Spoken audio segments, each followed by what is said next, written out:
As we told you last week in our coverage, an Inuit delegation was in France to lobby for the extradition of Catholic priest Joannes Rivoire, who was accused of sexually abusing Inuit children nearly 50 years ago. APTN News reporter Kathleen Martens joined them on that trip. She's here now to tell us what was accomplished. Welcome home, Kathleen. So tell us about the trip, the delegation. Who did they meet with? What were the steps that they were taking, in trying to get this man extradited? Yeah, it was intense. Lots of meetings across two major cities in France. In Paris, they met with, of course, local reporters, politicians, Canada's ambassador to France, and, of course, representatives of the church. And they did want to see the Prime Minister, the President, Emmanuel Macron, and then the Prime Minister, and then the Justice Minister. That didn't happen, so that was a disappointment for them. It was quite a roller coaster. They'd get certain people, but then they didn't get others. Right. And the goal of the trip was, of course, to get France to honor Canada's request to extradite Joannes Rivoire back to the Arctic to stand trial. That didn't happen, right? That's right. No. As APTN News has reported in the past, before this trip, France won't extradite its citizens, they call them French nationals, anywhere outside its borders to stand trial.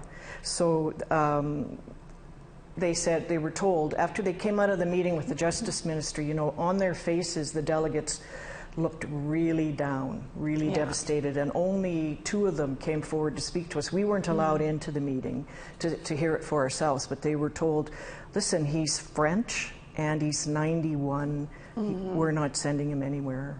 And so, being elderly, did that have a large part to do with the decision, or is it just something that wouldn't matter to his age? This is France's position in there, and they're not shipping their residents off somewhere else to be prosecuted. Yeah, they told me, members of the delegation told me that was implied at all of the meetings with politicians. His age, he's 91, he lives in a retirement home in Lyon, and the fact that he's French.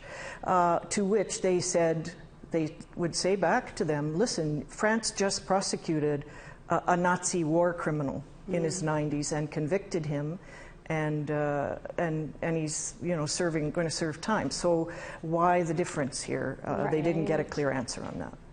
So, and then there was a meeting with the Oblates, I understand, too. And so tell us a little bit about that. And then I guess what was the overall accomplishment of this delegation, the trip to France? Right. So as I mentioned, things would kind of go like that. So the meeting with the Oblates was super important. This is the boss of Rivoire, so to speak. The Oblates are a France-based missionary group of men, and they're there. So this person who's like the superior of Rivoire, he had a meeting with the whole delegation along with many of his other church officials, and we weren't allowed in. We stood out on the sidewalk for several hours waiting to hear what was going to happen.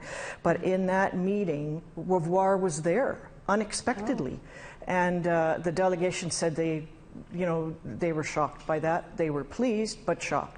They all got a chance to talk to him face to face, and it really sort of buoyed their spirits that maybe he is listening to them and they're lobbying, and maybe he would come home with them at the end of the week. Yeah, he did not. He did not come home with them, but the survivors who got a chance to face him said they came back lighter and full of relief, being able to say their piece to this guy. They've been holding it in since they were children.